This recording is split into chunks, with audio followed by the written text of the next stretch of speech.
welcome everybody, and uh, we have got overwhelming response for our registrations. More than 200 people registered, and so this session is basically we are talking about giving idea to the students and their parents about things involved in overseas. Yogi, please unmute yourself. Yeah. Thank you. And then, as I was saying, right, thanks everyone for your participation and joining. Also, thank you for providing us a list of areas of interest, what you have, what you want us to cover. So we have tried to cater most of your questions, most of your requirements. Okay. So this session is arranged by RAAH for overseas higher studies to give the information to students and their parents. Before we start in the session, I will just give a brief introduction about RAAH. So as most of you know, this is the RAAH stands for RIT Alumni Advisory Hub. We started this initiative about 18 weeks ago.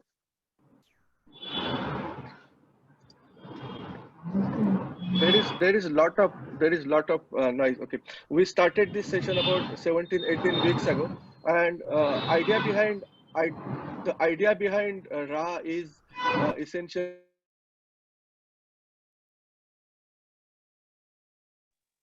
So Rohit, when you are muting everybody, I'm also getting muted, and I don't know when that's happening. Okay, so I request No, Yogi, I'm to, just working on Yogi. I'm working yeah. on setting. You go ahead. Okay, thank you. We started this considering three pillars in mind. One is RIT Institute and its faculties. Another is students, and the third pillar is alumni. So this RAAH initiative is to support these three pillars with each other.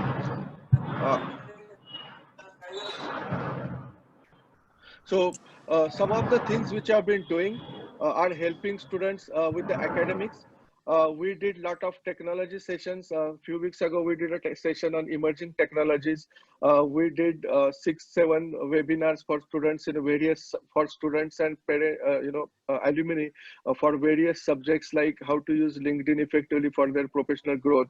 There was a session on how weather technologies and meteorology can be used to predict predict the farming session or help the farming session. Those kind of things. We also had a few sessions on topics of interest, like we are planning next week like a smart city. So that is one of the areas we are covering as a part of RAAH. Another aspect is business opportunities, giving business opportunities to our alumni and by increasing our network. And then the last but not the least is a mentoring and guidance to the students. So some of these activities we are doing for last 17-18 weeks for students as well as alumni. Finally, one aspect which we want to want us as an alumni association to support the students is preparing them for overseas studies, and this is the topic of today's session. So we will talk about overseas studies, give information what students need to know, what they need to do. Some of this information will be also useful for their parents. So without much delay, I will just jump into the introductions of the panels. So these are the people we have today for our session from various countries like Canada, USA, Germany, Australia, UK. So let us start with the introduction. Amit, can you go ahead, please? Yeah, so this is Amit Patil. I live in Canada. I live in a city called Calgary. It's in the western side of Canada. Alumni from 2001 batch in Canada for about 18 years now. Did masters here in industrial engineering and currently working independently as a director in a company where we look after all the mergers and acquisitions and post-merger integrations for the company. So that's me. Thanks, Amit. I'll go next. My name is Yogesh Hasabnis. I graduated from RIT in 1995 in mechanical engineering. After that, I did my master's in software engineering from BITS Pilani. I am in USA from 2005, so it's close to 16 years now. Currently, I'm working with IBM, helping clients in different industries like learning management, finance, energy and utilities in their digital modernization. And that's pretty much all about me. So Josna, can you go next?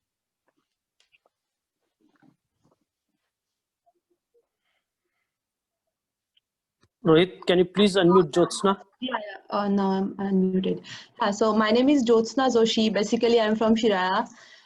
Presently, I live in Kansas, US, since last 3 years. So I did my bachelor's and master's in mechanical engineering from RIT College in 2013. So I moved here in US with my husband. He was doing his medical residency in New York. So in 2014. So I did my master's in industrial engineering from the University of Arizona in 2019. And now presently I live in Kansas with my family. And I just started my PhD in mechanical engineering at the University of Kansas last month. So maybe it would take 4 to 5 years to complete that. And my area of research is computational mechanics and finite element analysis. So yeah, so I'm looking forward to do that. Okay, thanks, Josna. And let us just go from left to right, from Aditya, Alvin, and in that order, what you see in the screen. So please go ahead. Hey everyone, I'm Aditi Khankar. I did my bachelor's from RIT in mechanical engineering. So I graduated in 2016, and now I came to US in 2018 and I pursued my master's in industrial engineering. So I'm currently, so I did it from North Carolina State University. So I'm currently staying in Raleigh, North Carolina. So after doing my bachelor's in RIT, I worked in a beverage manufacturing company. And during my past 2 years, I also did 2 amazing internships in 2 different companies in North Carolina. And now I'll be joining as a production planning specialist at Samsung. So that's me. Alvin, Thanks. if you're online, go ahead.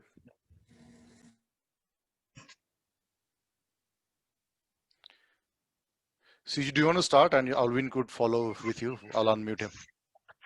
Yeah, no problem. Can you see me? Yeah. Okay. Yeah, I can't see myself. I don't know if I'm visible. But hello, everyone. I'm Siju Puthanvetil. I'm basically from Satara, automobile engineering graduate, passed out from RIT 2001. I came here in UK to do my MBA. I did it from West Coast University, now currently known as UK CBC. After completing my MBA, I went ahead to do my MSc in automotive system design and analysis from University of Huddersfield. Soon after I completed my master's, I started working with Ford Motor Company, based in London, UK. And I've been in the same company since 2007 and still going strong. Okay, that's all from my side. Thanks, Siju. Yeah. So Alvin, you're there. You can start with Subodh. I think Alvin has not joined through audio, so maybe we need to tell him. Okay, that's okay. I can got it. only see his Go ahead. camera. Okay, should I go Alvin, on? can you unmute yourself? Yeah, go ahead, Alvin. Yeah, I have. Can you hear me? Yes, go ahead, please. Okay, yeah. So my name is Alvin Dikshit. I joined RIT in 1996. I was doing electronic engineering. Well, I took a lot of time to complete my engineering. I passed out in 2006. So basically that's 8 years. However, I found out about education in international countries via an agency called Advise. Then I came to London to complete my master's in advanced IT. I think I came in I completed my engineering in 2004. I came to London in 2006 to complete my master's. From then, I'm just here working in IT industry as a second line technical support in a company called Utility Warehouse. Subodh, do you want to take next? Yeah. So hi everyone. Myself Subodh Shinde. I'm from Shirala, Sangli district. I completed my bachelor in mechanical engineering in 2015, and after that I worked as a design engineer. I started my master degree here in University Duisburg-Essen, which is west side of Germany, in 2007. And since 2009, I'm working here with the different OEMs here, BMW, Audi. With them, I worked as a consultant, and currently I'm working as a group test manager in Siemens in Nuremberg, Erlangen area, which is also a south part of Germany. So I'm here in Germany since almost 10, 11 years now. This is me. Hey, thanks, Subodh. Pushkar, can you go ahead? Yeah, hello all. Hi, this is Pushkar Namda. I'm also from Shirala. I completed my bachelor in mechanical engineering in 2011. Later, I worked for a couple of years in Pune, and then I came here to Germany. From 2013, I'm living here. I did my MBA in Berlin, and later I moved to Hamburg for my job. Currently, I'm working as a project lead in one of the aviation industry company. And yeah, so that's it from my side. Over to host. Okay, thanks, Pushkar. I just kind of, I think, jumped into previous. Okay, so Digvijay, you are there? Digvijay Patil? Yeah, I'm. Hi everyone. Myself Digvijay Patil. I'm basically from Surul, which is nearby Shirala. I have completed my mechanical engineering in 2016. Then I moved to Australia. Then I completed my MBA in my specialization in Master of Business Administration. My specification is the business administration itself. And then I completed it in 2018. Then I worked for IG Australia for 1.5 years, and now I'm working with ANSEC HR in Pune as a CRM, Customer Relation Manager. This is me. Thank you. Okay, thanks, Digvijay. Do we have Krishna?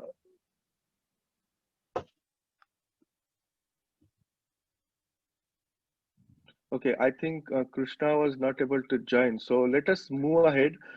Krishna is another person who we have in Australia, and he's helping us with a lot of activities, especially with alumni and mentorship and all. So moving ahead, what we did was we collected a lot of information from the students as a part of their registration process and what are the areas of interest to them. So what we are going to do is in the next segment, we will provide country specific information, right? These are the areas which are collected from the student responses and what is of interest to the students and their parents. So first, we will talk about each country and the country specific information. Specifically what we cover is what are the popular industries, sectors and universities and specialization in that country. High level application requirements, what is the academic schedule, how is the life and work and everything in that country, what to expect post you complete masters in that particular country, and any cultural and lifestyle related information they can provide. Okay, one thing I wanted to just set in a context is there were a lot of questions. Some of the questions were at a very specific level about a very specific specialization. So for this particular session, we will try to keep it at a high level, which will be useful for all the students and their parents. And if you have any specific questions for a specific specialization, we are going to arrange a deep dive sessions for each country in future for people or students who want to specifically do their graduation in that country or that specialization. So we will try to cover as much as possible in this session, but in interest of everybody's time and in interest of all participants' requirements, we'll keep this at a level which will be at little generic level rather than touching each and every subject and specialization. So with that Yogesh, preamble, yeah, go ahead. I just want to add one more preamble here. So what you are hearing from people here are our experiences while we are doing it. We're not recommending or advising to do it the same way by any means. Everybody will face different challenges while they grow through this. We're not saying that this is the only way to do it by any means. This is how we went through this, and this is what we learned from our experience, and that's our intent to tell this. Yes, and thanks, Yogi, one Amit, suggestion. Yogi, one suggestion. If you are talking and rest are not talking, can you just unmute? Request them to unmute, and whenever you talk, please, because there's some background noise which is causing some trouble. Thank you. Yes. Okay. Sure, we will do that. And thanks, Abad, thanks, Amit, for adding. So we have a list of questions we are going to cover as a part of the questions and requests collected from the students on the screen. Okay. What I'm also going to request is, if you have any additional questions at this point, we will enable the chat session, Rohit, and I will request people, students or their parents, if they have any questions, to put in the chat session. If those questions are not answered by end of this discussion or by the points we have already planned to cover, then we will go to that question and answer in the next segment of this session. So with that preamble, we will start with each country, and again, just keeping the map in the previous slide in mind, I suggest let us start from left to right. So let us go from Canada, USA, UK, Germany, and Australia in that order. So Amit, handing it over to you to talk about Canada specific stuff. Thanks, Yogesh. All right, so just to talk about Canada and its industry. So it varies really, the size of the country is humongous. It's massive from east to west.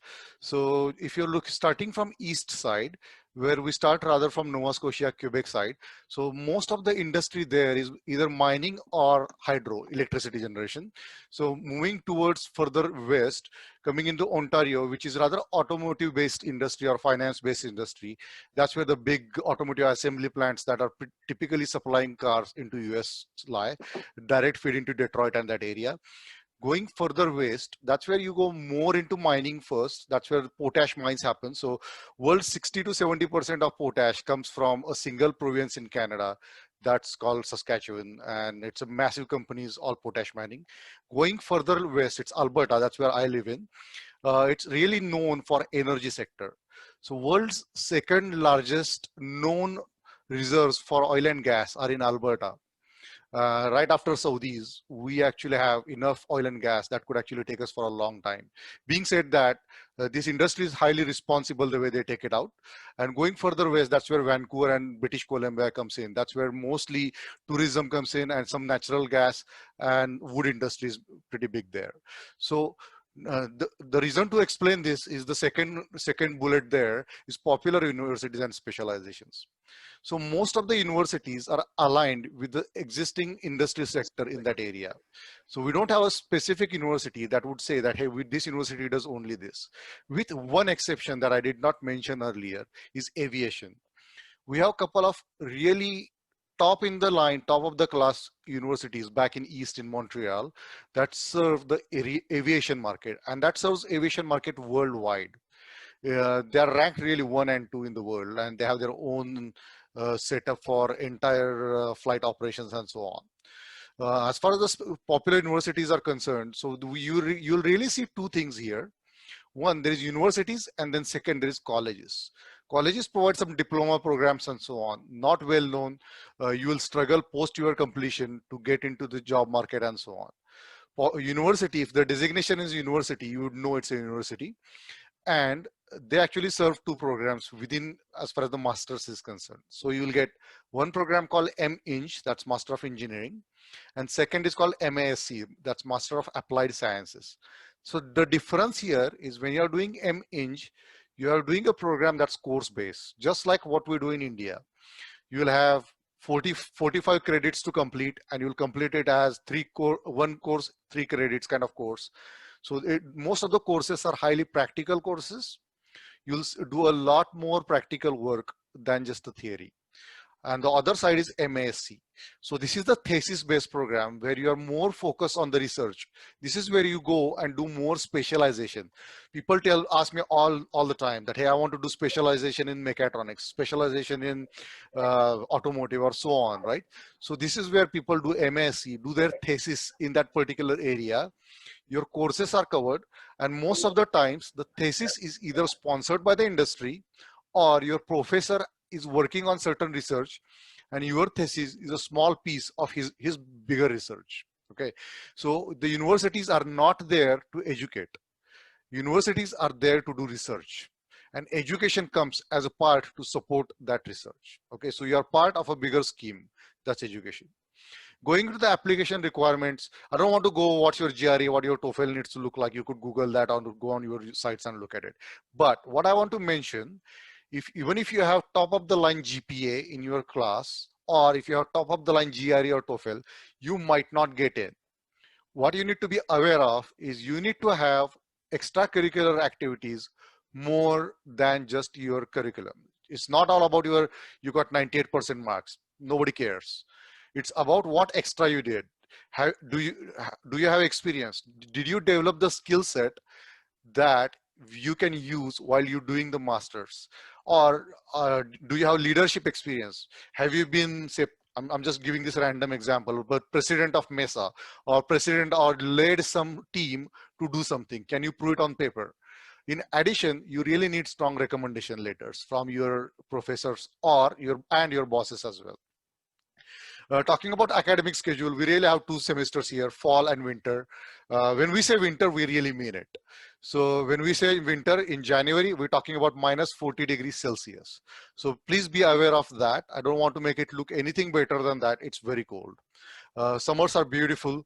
It's really cold for really 6 to 8 weeks. Other than that, it's bearable. It's not as bad as it sounds like. Life during education. These days, government has allowed most of all the students to work minimum 20 or maximum 20 hours outside at a minimum salary. So that's $18 per hour roughly. If you go anywhere in the province, most of the provinces are around the same range. So that's typically good enough money to earn and live happily during your education. Back in the days, that was not allowed. Amit, sorry to interrupt. I just wanted to take a time check here. Okay, so I'll conclude in 30 seconds. Okay, so post education, you get 3 years open work permit. That allows you to work for absolutely any company. And if you, within these 3 years, when you work for 1 year, you get eligible for permanent residency, which you typically get within 6 to 8 months. So 2 years into working, you'll be a permanent resident. There is no way to say that you can't live here anymore. And you could get your citizenship 3.5, 4 years after that. Culture and lifestyle wise, Canadians are known as the most polite people in the world. You are not going to see a Canadian that's angry on you. That's likely the case. It's always advisable not to talk with a person just like we casually talk. People really like to take time and show that they really mean it, and they show a lot of respect at each other going through it. Over to you, Yogesh. Hey, thanks, Amit. Very insightful. And again, I'm requesting all the students and the parents who are listening, if you have any questions specific to what Amit said, or you want to add get some additional information, please type in the chat. Okay, and we will take those towards the end of the session. So handing it over to Aditi and Josna for USA specific information. So Josna, do you want to start about industry sectors? Then you can join me. So if we talk about popular industries here, then industries are scattered everywhere in the US. So if you are open to move anywhere in the US, then you can get good opportunities here. So for example, if we talk about, this is as per my research. So if we talk about Kansas here, where I live, so here aerospace and biomechanical industries are here. So California and New York, they have supply chain opportunities, and electromechanical industries are mainly there. So if we talk about automotive industries, then Michigan, Georgia, and Indiana, so there are automotive and manufacturing industries are here. So basically industries are scattered. These are not segregated at one place. So if you are not geographically restricted, if you want to move anywhere, then there are good opportunities here. Yeah. What do you think? Yeah, so I did a little bit research on the US Bureau of Labor Statistics website, and you can also search over there. So for like, if you consider different degrees and employment related to that degree in various states, then I can tell you, like for computer science in US, Washington, California, Texas, Georgia, Massachusetts are the good ones. Like there is high level of employment for that degree. If it comes to industrial engineering, then again, as Josna told, Michigan, there is Detroit, there is automotive hub.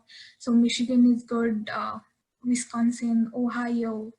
I'm currently living in North Carolina, so it is good place, North Carolina, South Carolina.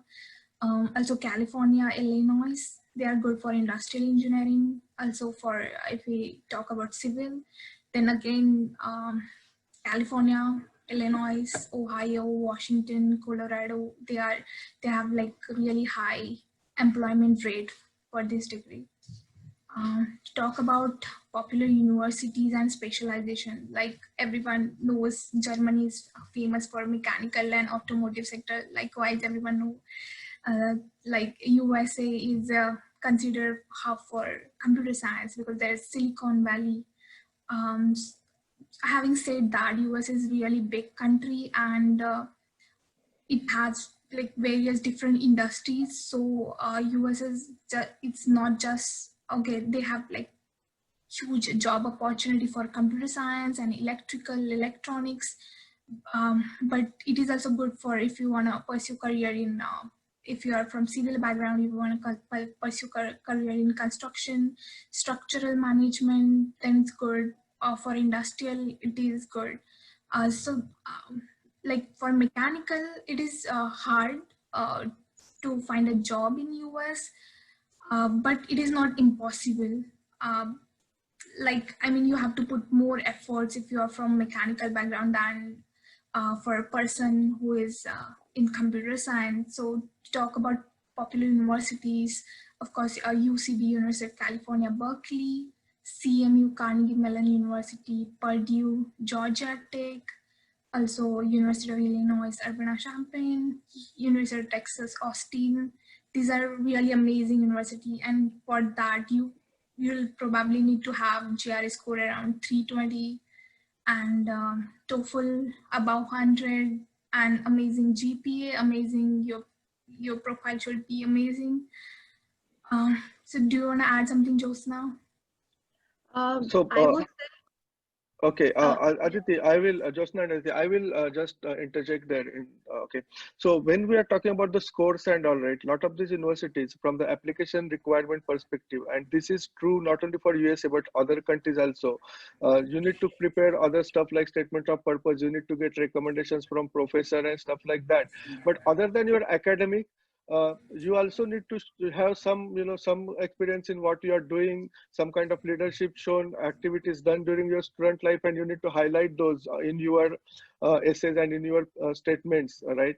So some of these things you should start preparing from early days rather than towards end. Exam preparation, GRE and all, we are not giving a lot of information here because that is a common information available. You can get it everywhere, and we can talk about that when we do country specific deep dive, what are those requirements. Okay, so academic schedule wise, typically US semester start in August, end of August, and the school year goes till next May or so.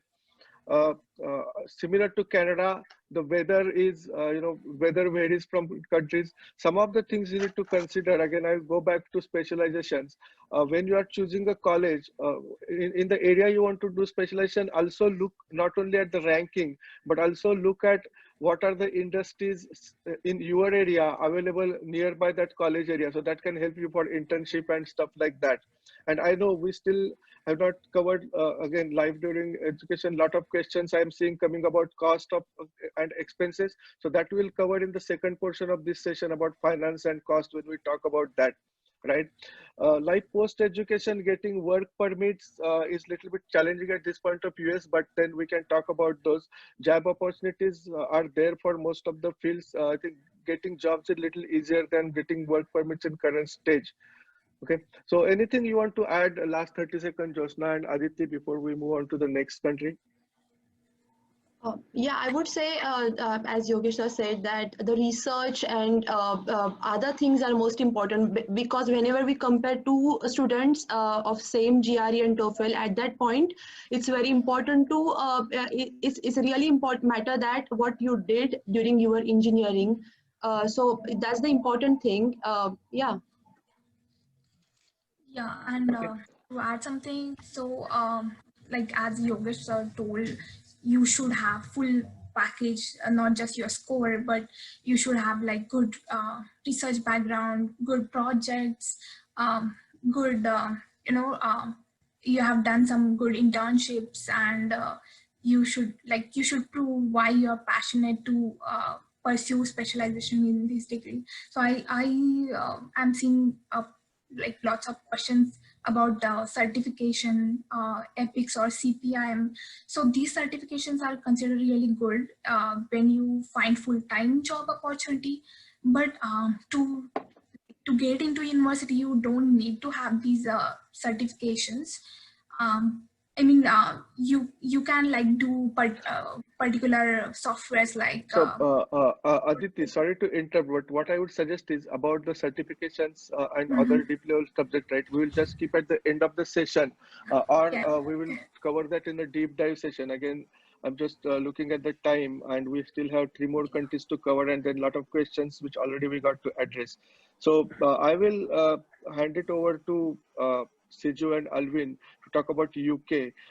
Just again, from the time perspective, I would say when both of you are talking, try to avoid repetition from whatever we already heard for US and Canada and highlight those points which are different.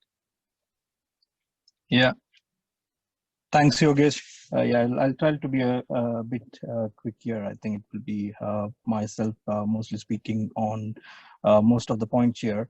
But I will try to be, because I think my other colleagues, Amit, Aditi, and Josna, they've already stressed on most of the bits here. But I'm going to be a bit automobile specific. Well, in terms of the popular industry sectors in United Kingdom, basically finance is at the top. Then we have construction, oil and gas. Manufacturing is one sector that keeps on changing its position all the time. And I'll come to you in a minute why that's the case. And then we have hospitality and tourism, which is also one of the top industry sectors. We have I think education is one of the most famous or industry sectors, you can say, and I think a lot of people from India look to UK as one of the countries where they want to come and pursue higher studies. In terms of especially students from India. Uh, in terms of, I did mention about manufacturing going up and down, and one of the reasons is UK is most popular in terms of, all the things I mentioned before, but it is also an expensive country, and the labor rates are quite high over here. I think most of you might have heard that UK has been part of the Europe, and we're just having our Brexit over here. So it was much cheaper to move the manufacturing sector to the rest of the European countries, and just because of the labor rate. So basically, from automotive sectors, like especially where I'm working from, Ford Motor Company, we had a lot of manufacturing, initially in Europe, in UK when I started working in 2007. And slowly, I think in a few years' time, it's all moved out. So what's left in UK from automotive point, at least for Ford Motor Companies, it's mostly research and development, and that is something which I think it will stay in UK forever, because it seems that the engineering brains, they're all that's kind of what it said, but it's mostly in UK. we do have some other manufacturing sectors in automobile, like we have the Jaguar, Land Rover, Aston Martin. They build specific. They carry out all the manufacturing in UK, but obviously that's only limited to the countries in UK and Europe. So these companies, they have their locations outside of UK as well, where they then manufacture for rest of the country. In terms of, I'll move on to the next one, the popular universities. I think obviously Cambridge and Oxford, everyone knows. I don't think anyone over there hasn't heard about it, but this is just the popular universities which which I guess everyone might be dreaming of. But I would say here that, every field or, has their own special universities. In terms of automotive, although they might not be very popular or in terms of ranking, but there are very great universities: Cranfield, University of Hertfordshire, Loughborough University. They're all top. Even where I did my MSc, Huddersfield is one of the best universities. So if someone is from a mechanical or an automotive background and looking for UK as as a country where they would like to do their studies, I think you should really look into these universities, not just based on the rankings. Application requirements, I think it's generally the same. I think Amit covered most of the stuff, and rest of Josna and Aditi as well. It's almost the same. IELTS is one of the main requirement. But I think what I would like to add as well, as I think the rest of them added, is your final year project. Make sure that it's probably one of the best you have covered. Basically, if you come here, if you're applying for any university, what they look into is things like your project management, time management skills, and which I think if you're just graduated and planning to do your overseas studies, the only way you can prove is your final year project. So I would really stress here, make sure you have a very nice final year project where you have a lot of contributions to share, and that should really help you going forward. I think I would just like to add two more points just to what my friend Siju has said. The weather over here is cold, as Amit said, like in Canada. It's about, you can expect about 15 degrees to 10 degrees to 8 degrees in different parts of UK for at least 8 months, even more than that. And then you have summer for about 2 months or 3 months. So that's the only thing which can bother you. Other thing I want to say about work permit and all that thing is that there is something called shortage occupation list in every country. If you just Google it, you'll find what jobs are available, what shortage of jobs are there in each country, in the US, in Canada, in UK. And then based on that, you can actually select a course. So, it gives you a quite good chances to get a work permit or to settle down in that country. That's all. Over to you, Siju. So thanks guys. I think we will hand it over to Subodh and Pushkar for Germany. I would again recommend to just avoid repetitions, if any, and just speed up because we have a lot more portion to cover. Subodh, you are on mute. Thank you, Yogesh. Go ahead, so as most of Germany is popular for automotive sector and the industrial engineering. Mostly the German machineries are famous all over the world. So apart from that, even the energy sector, even the medical,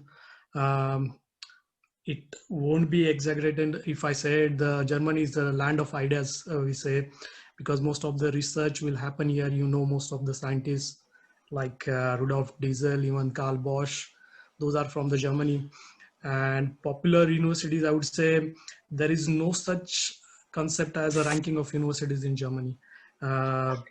So you can go, you can check the course, you can go in the universities, but I would say most of the people who opted, the statistics, I would say EU Kaiserslautern, even the Esslingen University, even the university where I did my master in mechatronics, the University Duisburg-Essen.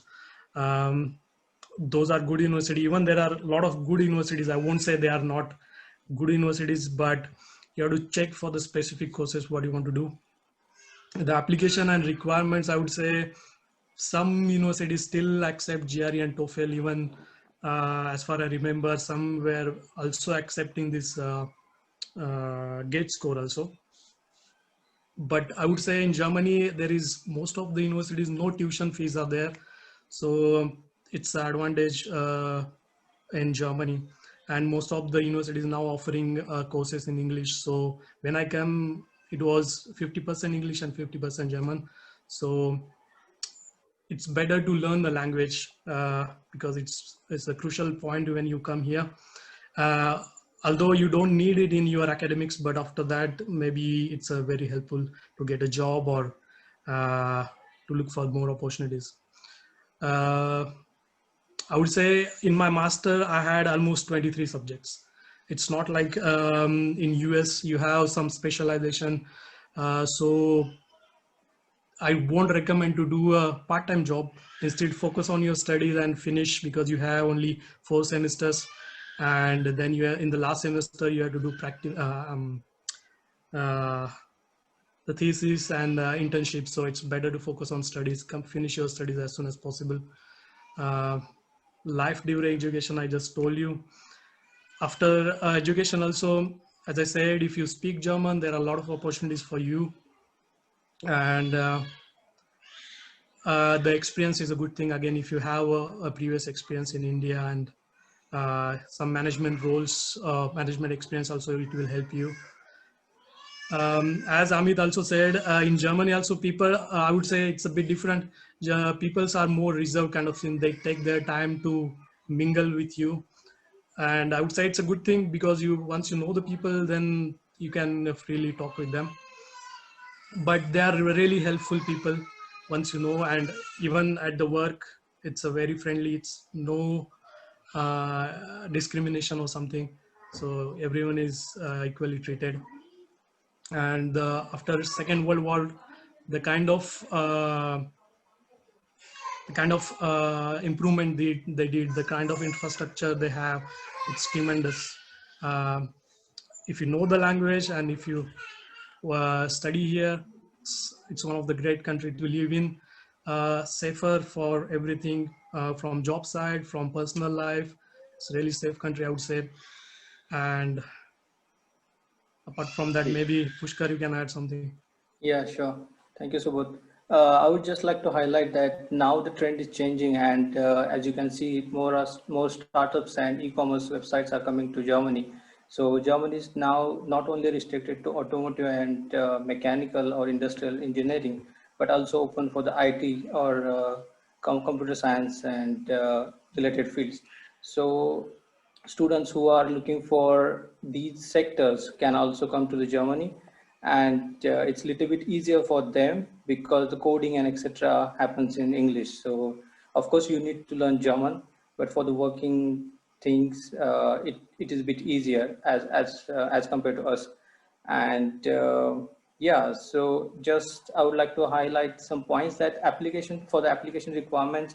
It's not generic, because it depends on each university. There are 2 types of universities: technical universities and Fachhochschulen. So technical universities more focused on research and theoretical part, and Fachhochschulen are more about practical. So each university has different requirements and so on. So yeah, that's it from my side. Hey, thanks, Pushkar. So finally, for Australia, we'll hand it over to Digvijay. Again, we are around 15 minutes left, and we can go another 5-10 minutes beyond. So Digvijay, I will just request you to highlight anything which is different to Australia than whatever we discussed so far. Yep. Thank you, sir. I would just like to tell you, like, if you considered industrial sectors about Australia, then I would like to highlight that, like, there is only scope for, as it for now, there's only scope for service industry. Like 50 to 60% of economy is getting from service industry. Like if you want to do career in service industry, like if you want to do management studies, if you want to do anything else, then you can come to Australia. But it's not like that. If you want to do career in mechanical sector, if you want to do career in electronic sectors, there is no chance in Australia. Yeah, you obviously have a chance, but you need to have experience of at least 4 to 5 years. That is the minimum requirement of Australia. And if you want to start freshers here, then one thing you have to keep in mind, like you have to start from scratch. You will not get a direct like if you are considering like I'm a mechanical engineer, I have completed my master's in mechanical engineering, and then I will get a position in company as a anything like in office staff and like that. Then it's not true. You have to start from scratch. Here, if I have to tell you about the universities, according to my experience, it can differ to person, but according to my experience, if your course is registered with Australian government, ASI approved course, if you are doing any ASI approved course, then university doesn't matter in Australia. The only thing matter is how much experience you have, how much skills, different skills you have. That is the thing actually matters in particular if you consider particular Australia. And if you want to hear about academic schedule, it's a little bit different from all other countries, because in Australia there is a trimester pattern. Like they consider 3 months as one semester, and in 1 year we have to do 3 semesters. So it also depends from it also can differ from university to university. Like in Queensland, there are 90% of university conducting trimester pattern. If you consider Melbourne, Victoria or anything else, then there are 50 to 60% universities are conducting semester patterns. It's a 6 months a semester pattern. And if you consider about if I want to tell you about part-time job, then it's like a basic job you have to do, like in a restaurant, and anything else you can do. It again depend upon how much experience you have previously. If you have good experience before, if you want to go for IT sector or anything else, if you're experienced in that particular sector, then you will get a good job definitely. And there is a good minimum wage law which will pay you $20 per hour.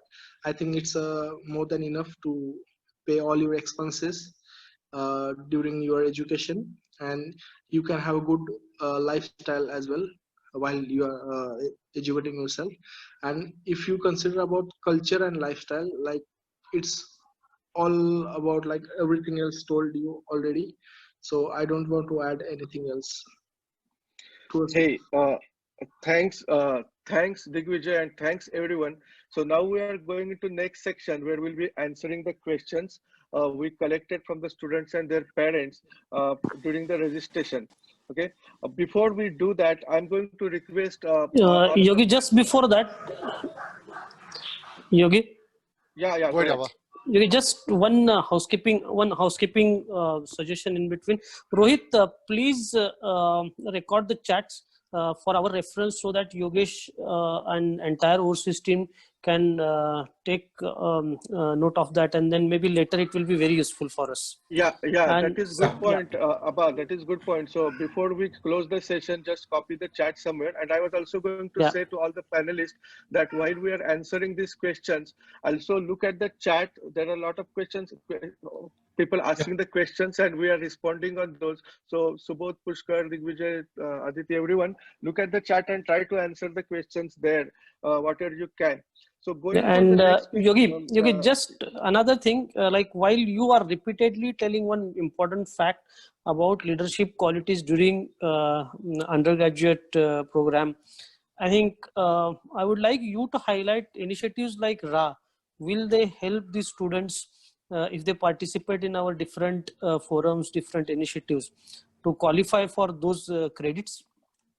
So it is not about credits, right? It is about what you put in your application and you justify what activities you did, which show your leadership qualities. So it will certainly add. There is no credit or anything like that for those activities. It is just an additional brownie point to consider your application when all other things are equal. Okay, so now let me go into the questions, and before, I mean, I have listed the questions in certain order there on the slide, but a lot of people, when they're talking earlier, they refer to one point, and I want to start with that.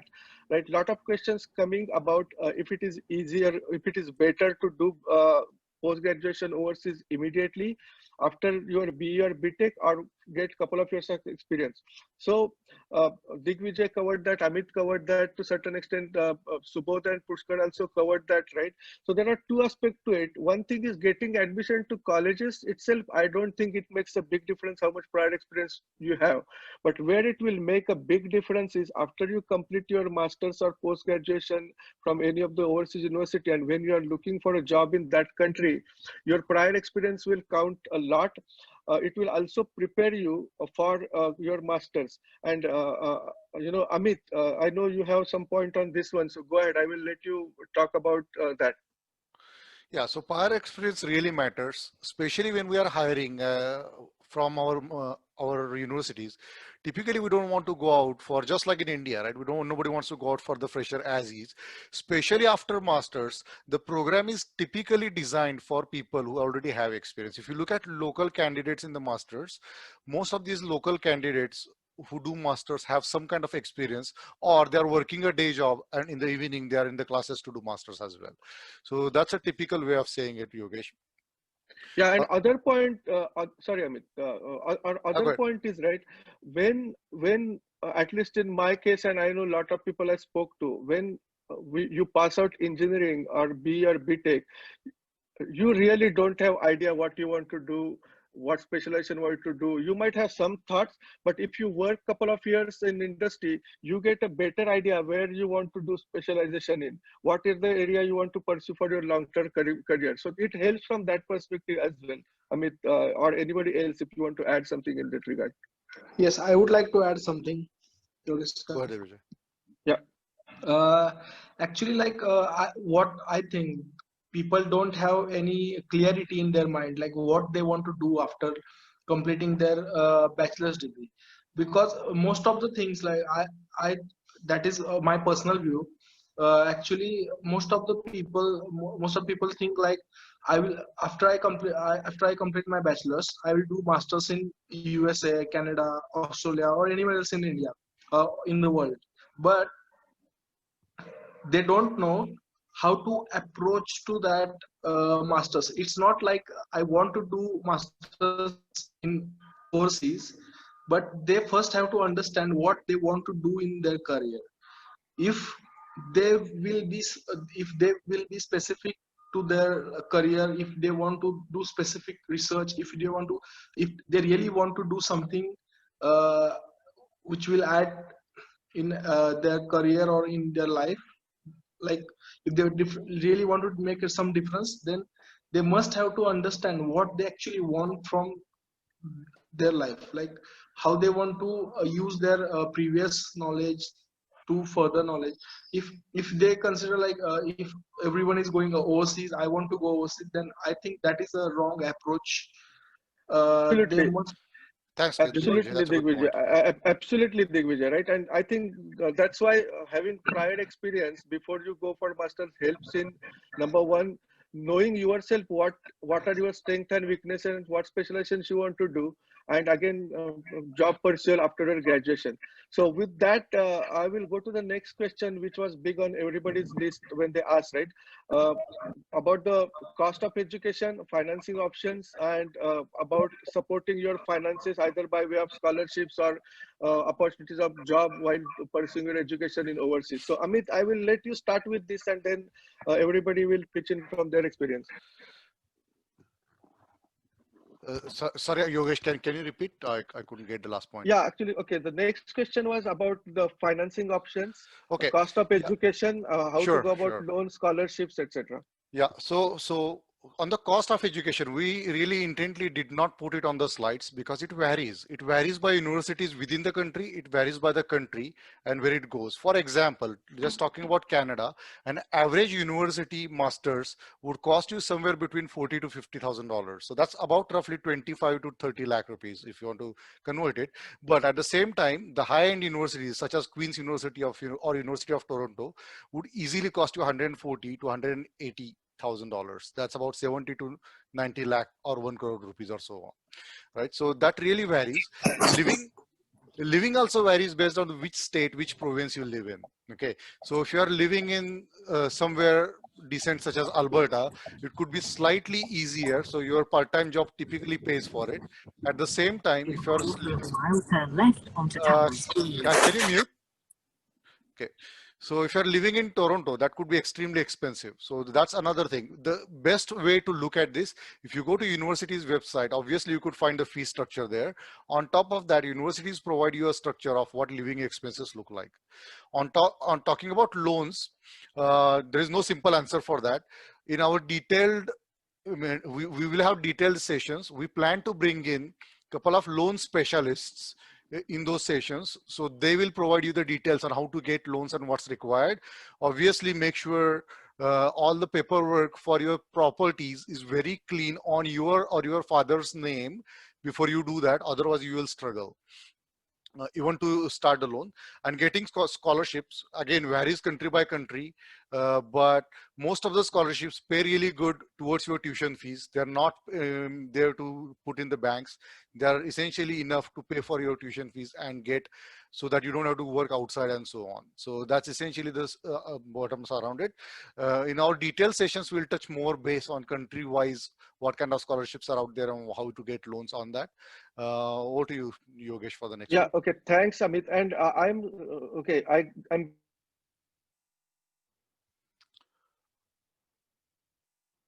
I think we lost Yogesh. Abba, can you hear him? deep dive session just in interest of time, but I will want to make a he's back. I would want to make a generic comment, right? When you are talking about whether this specialization is good or that, there is no right or wrong answer to that, right? You will have to do research, you will have to anticipate or talk with the people how the future will look like 3-4 years down the line after you finish your education. Some of these things are your personal preferences, your personal strength and weaknesses also, right? So if you want to do industrial engineering versus MBA or versus mechanical engineering, so if you are more comfortable in management side or you are more comfortable on technical side, if you are more extrovert person or you are more research oriented person, it will depend on that. So there is no single answer to that. That's more personalized, and I think we will differ. Yeah, go ahead. We're getting a lot of questions about IT, so I just wanted to say that we are actually conducting lots of sessions around the technology side, and we'll like to cover that because IT is such a vast field that we'll probably need another 3 hours just to talk about it.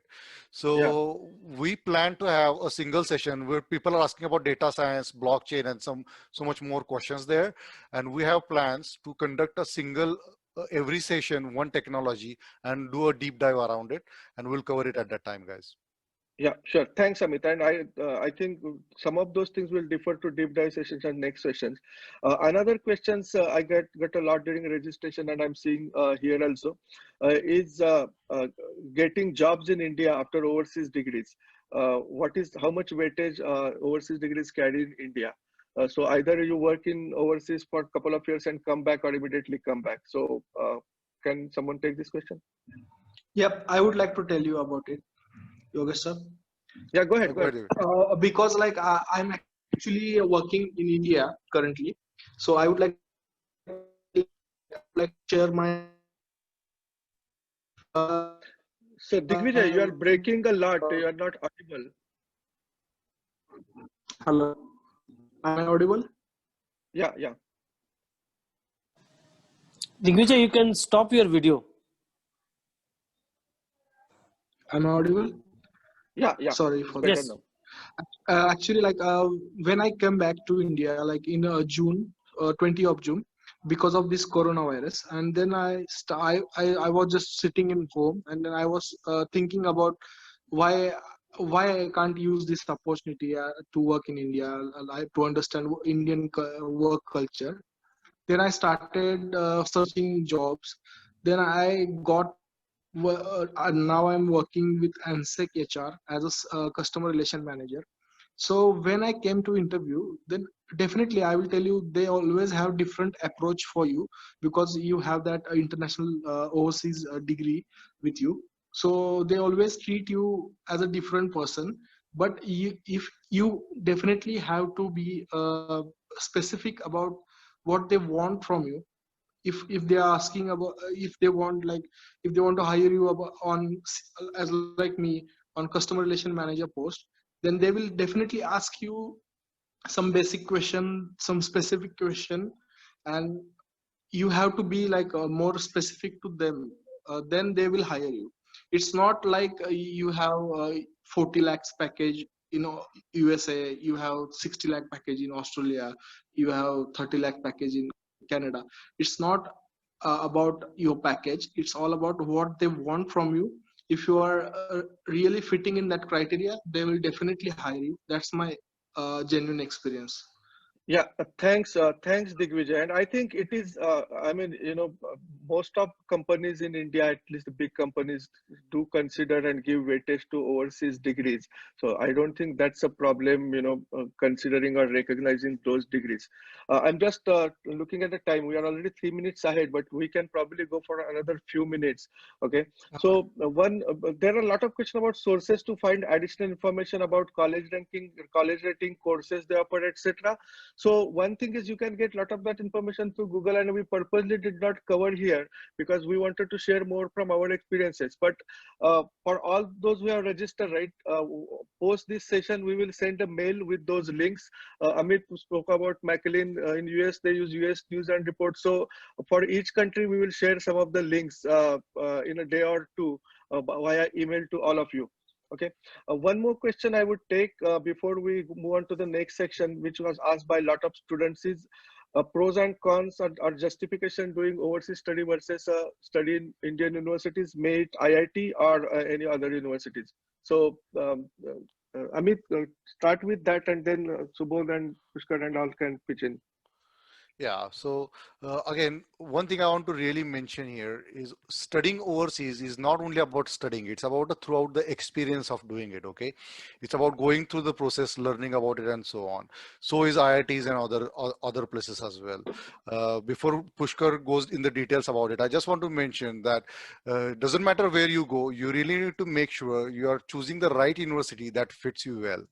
If you're going to go to the university that's not really well equipped to serve your purpose, it doesn't matter where you go, you'll still struggle through it. And hence IITs and IIMs are doing well with their education. Pushkar, do you want to add more to it? Yeah, just one point that avoid comparing Indian or overseas universities. Just I would like to highlight a point that after finishing a bachelor, don't just follow the crowd and say that, okay, I want to do a master. But take a pause and do a analysis or research that in which field you want to do it, because after doing a master has some value and the industry expect that you have a certain kind of skill set, and choose a university which gives you that platform and that experience which will fulfill all the requirements which will use you will use it in the industry. So yeah, that's it. Okay, so thanks everybody for their participation so far. Just looking to chat, Manali or Rohit, do we have any questions in the chat which we have not covered so far? Meantime, Yogi, I would like to just have few comments. I think first of all, thank you very much indeed for great debate on the subject, and you people have already mentioned that you will be continuing this debate and take it to next level. I'll request all who are present to please get into our LinkedIn page for RAAH for all those updates, and of course get into all those initiatives so that you can get a very good industry insights as well as opportunity to talk to people like all who are talking to you right now on the panel. So please be active on our forum. If you need any information, please reach out to Professor Manzoor Mirza. He is stationed there and he can really guide you very well. Thank you, Yogesh. Thanks, Abba, for adding that. So what I'm going to do is, if we don't have any other areas which are not covered in the chat, I will like Okay, to sir. go. Yeah, go I ahead. just want to highlight one question asked from Yeah, Vaibhav Narvankar. go It ahead. covers speculation on change in immigration policy after 2021 in US. Okay, actually, thanks for asking that. And that question was there earlier also. I had reminded myself to talk about that, and I just forgot in time. Okay. So thanks for that. So there are a lot of questions about immigration policies in US specifically.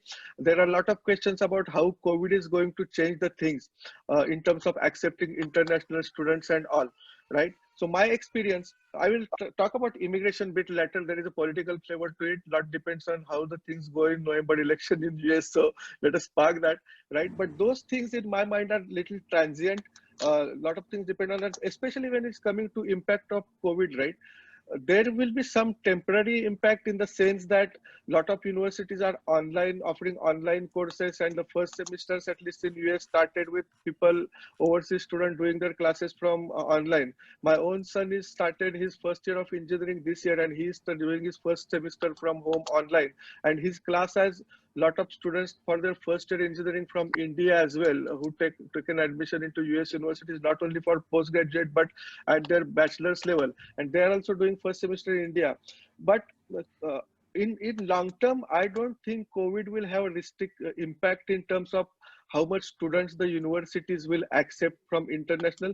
Please remember that lot of these universities, right, they need international students because that's where they get a lot of their fees and all. They offer a lot of subsidies, scholarships, and the fee structure is very low for a local students, especially if you are in the same state in US. So these universities need the international students not only from the financial perspective, but also to bring in the cultural diversity, cultural experience, and all that. So I do not believe for a moment that there will be restriction on number of students these universities will accept in longer term. Maybe a semester or so because of COVID, but it is not because the universities don't want to accept it, it's just the situation that students cannot travel. So they are still accepting the students, and a lot of those students are doing online. So I do not think that has an impact. But other people on this panel, if they have different perspective from their country, they can please add in. Yeah, Yogesh, so most of the universities in Canada, they have given you options between you could do online or you could come here, okay? And that starts from February. Most of the universities for the first semester, they have given it a free pass that do it from wherever.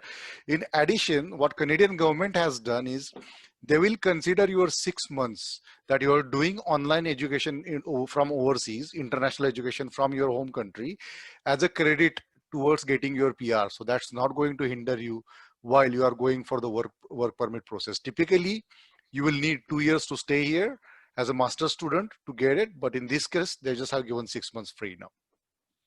Yeah, good to know that, Amit. And again, other question was immigration requirements and all. So see, currently US, it is little bit difficult for students to get H1, but after they complete their graduation, they get few years in OPT and all. But those challenges are there. But to me, lot depends on how the situation goes in next few months. So I'll just park that question, and that we can talk in deep dive session actually. Yogesh, I just want to mention one thing. With political madness that goes out in US, I just want to suggest one thing. People applying for Canada as an option to it. Most of the Canadian universities, although the deadlines might say it, they have put on their website itself that they have stopped taking applications for certain semesters. Okay, so if you want to apply for it, you want to be well ahead to apply for that semester. Otherwise, it won't even read because amount of applications they are getting is just unbelievable. Yeah, and I think with this restriction in US, right, there are a lot of opportunities. When people think about overseas education, 70–80% of them think about US, but there are a lot of opportunities in other countries like Canada, UK, Germany, Australia. Germany, yeah, exactly. Germany only, I would say, sorry to interrupt you. No, go ahead. I would say immigration strategy, actually German universities are open for everyone. So only problem, I mean, as I said, most of the universities taught their courses in English nowadays. They're offering course in English. So I would say, and there is no tuition fees. So yeah, and Yogi, just to add what Subodh said, I think we need to also look at Japan as a very important option here. they are also changing from their rigid nature on language and all. And Indo-Japanese relations are very, very good at this instance. So I would request you to please comment next time maybe on this particular country. Yeah, and a lot of countries I know, especially for medical field, people going to China and Russia because those are more more cost effective options. But we will talk about that in future sections. So before we close, I just want to go around the panel one more time, give 20 seconds to 30 seconds for each one of us to give a final advice from their thoughts to the students. One advice you will have for students. Amit? I want to say, before you actually think about doing masters, try and figure out what you like most. If you do your masters and start working on fields that you don't like, that will be suffering for life. So please identify what you like first. It doesn't matter what's right or not. One shoe doesn't fit for everybody.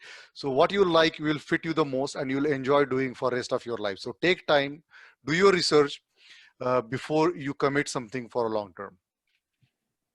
Thanks, Amit. So I'll go next. So my advice is, like, when you are talking about or thinking about studying abroad, right? It is not just about your college, not just about your curriculum, but every step you take in that country is a learning experience, right? It is not just about going to a new country, no pace, but learning about new ways to think.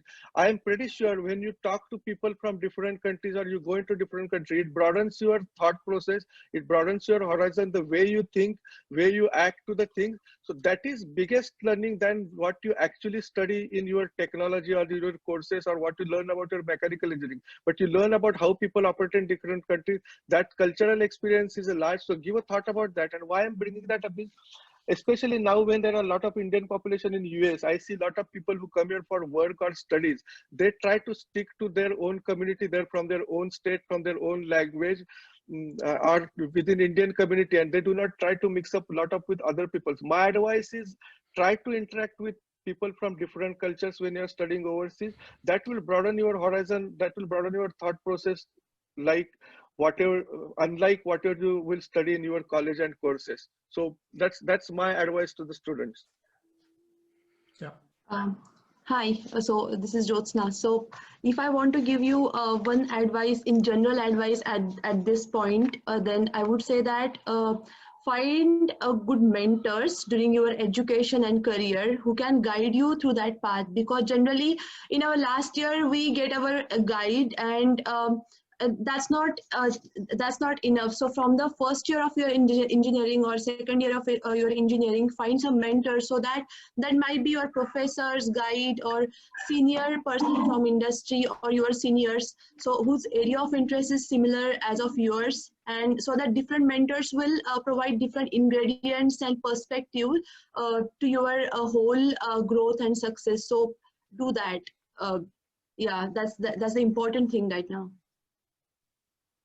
Okay, so next, so to give you one, my advice would be, so if you wanna pursue your masters, then be sure of why do you wanna pursue your masters in other countries, because like most of the time we just go by like your seniors or your friends or your relatives, cousins, they are doing their masters in US, then you see them, they buy BMWs, they have good house, and they have package like 50 lakhs per annum, and you just like attracted towards all glamour, and then you decide, okay, I also want to have same lifestyle, so I'm doing my masters. So this is the wrong approach. I mean, you should be well like known about the whole process. I mean, don't just see final results, what you get after you do full-time job in US or any other countries, but I mean, doing masters is not that easy. It's really hard.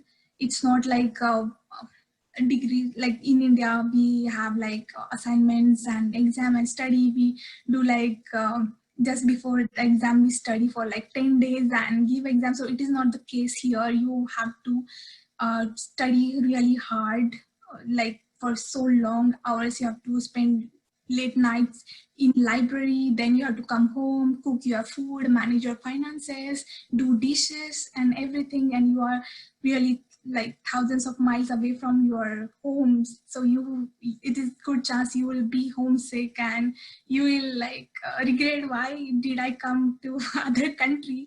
So I'm like, really do your good research, talk to people who are doing masters and who have done, and don't just go for its glamour, but if you are really going to enjoy the whole process, then yeah, go for it.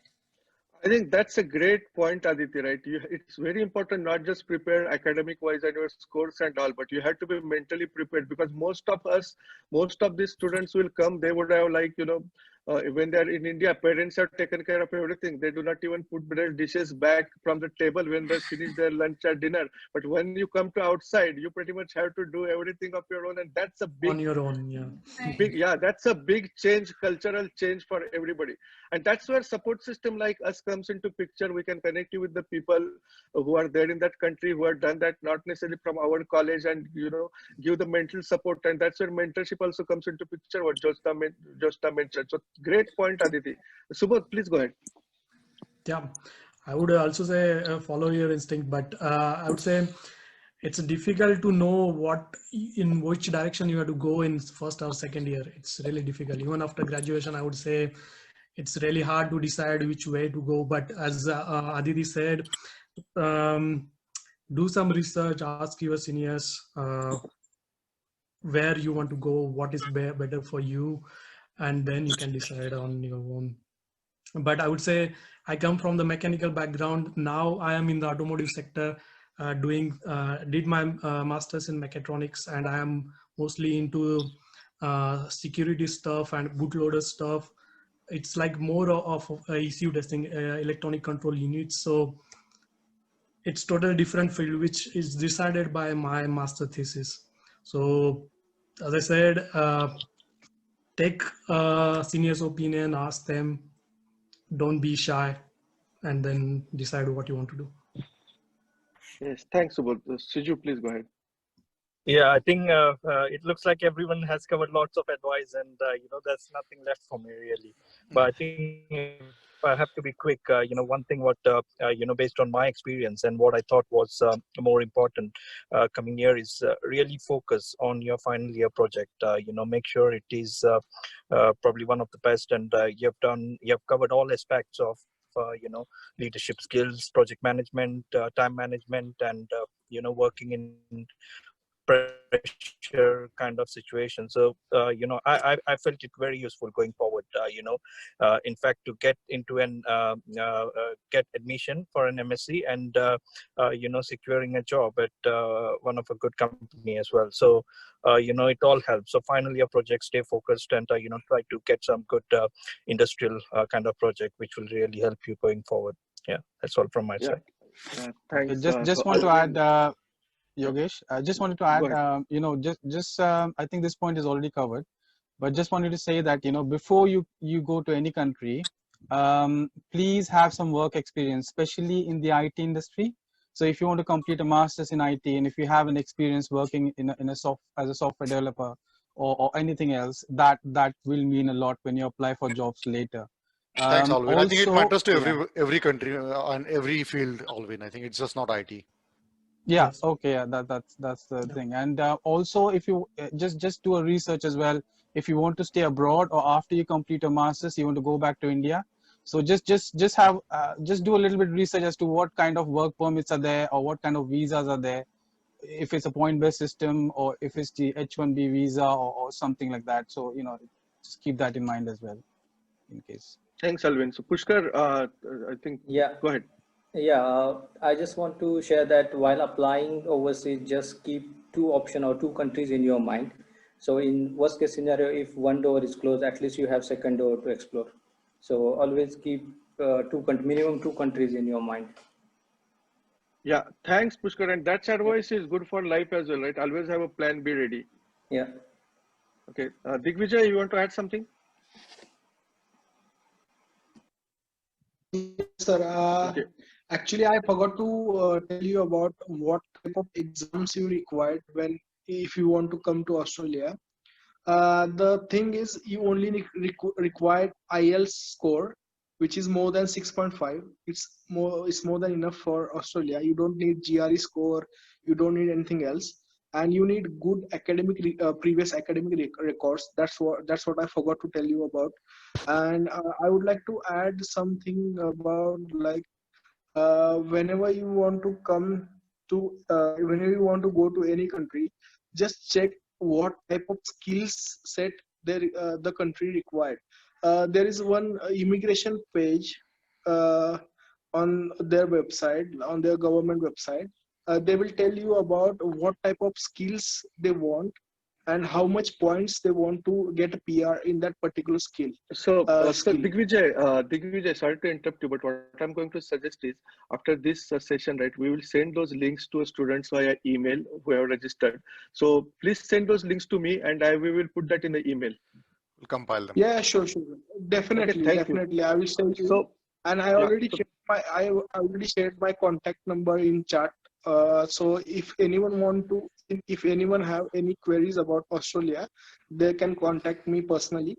I will definitely help them to how to I will definitely help them every section how to get Digvijay, I just want to suggest. Yeah, so Amit, sorry Yeah. to interrupt. Right, what I'm going to suggest is, at this end of slide, right, I have this RAAH email ID at the bottom. Correct. So my suggestion is, email your questions or additional information so that, and we can route it to appropriate people. Because what I don't want to happen is just depend on one person, so, and flood their mailbox, as well as, if you send the email to our RAAH mail ID, then if you are not available, someone else can answer that question. Yeah, Yeah. sure. And please, Okay, in the subject line, mention overseas community. That will help us to solve these questions easily. So please write the overseas community in your subject line and send it to ritalumni.advisory@gmail.com. Okay, so Yeah, sure. thanks everyone for joining at their time, for all the students and all the panelists. Before we close the session, I want to hand it over to Dr. Suresh Sawant sir for concluding remarks. Sawant sir. Yeah, good evening. Here, SM Sawansa from RIT, and I thank the RAAH RIT Alumni Advisory Hub and all the alumni of the RIT for taking the pain in conducting such type of the workshop. For the students, those who attended, and the parents, what I'll suggest, this is the first program that we organize. So depending upon the requirement, especially for the particular problem, particular question, we are going to arrange RAAH will arrange the different sessions for the particular cases. So that will be the really useful for you. On behalf of RIT and management and the RAAH, I thank all the alumni, those from the different countries, not only RIT alumni, from the other experts also. Those who, they are coming forward to help the current students, current parents, and current alumni, those who are going for the higher studies. Because while pursuing their MS, and initially they face a lot of problems, and they want to help the current students so that they cannot face the same problems again. And really, these are coming forward for helping us. What I'll suggest, I saw the participant list. They are most of the students from the RIT and the other engineering institutions also. So be in touch with RAAH, RIT, so that you can get the information, detailed information regarding this.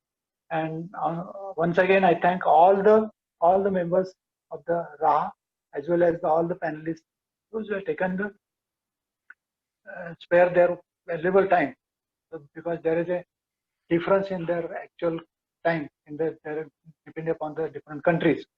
Once again, I thank you, and over to Amit. Thank you. Thank you, sir. So as we said, our next step now, we will be taking a detailed session. So one session each country, and we don't plan to overdo it. We will have 1 month new country detailed session. And for that session, as everybody suggested, we'll have multiple people joining us, not necessarily only from RIT, but a local people, what we could get from other institutes or our friends and circle here as well. And they will help us or guide our students through the next steps, how they want to proceed for that particular country. Yogesh, do you want to take the next? Yeah, no, I think that's great. And one more session we will plan at some point of time is specific to financial questions. And as Amit said, we'll try to bring in some loan specialists from the banks in India and all, because that happens mostly from India. So we will do that too. So thanks everyone for their time. Thanks for giving this opportunity to share our experiences. And thanks all the panelists, RIT students. Not the least, thanks to Rohit and Manali for monitoring the chat and helping us with the session. So have a great evening, morning, afternoon, depending on whichever country you are. Stay in touch and best luck for your future. Thank you again, team. Thank you. Thank you very much. All the best. Thank you. Yeah, Rohit, can you please close the call? Yeah. Thank you. Thank you all. Thank you. Bye-bye. Thank you.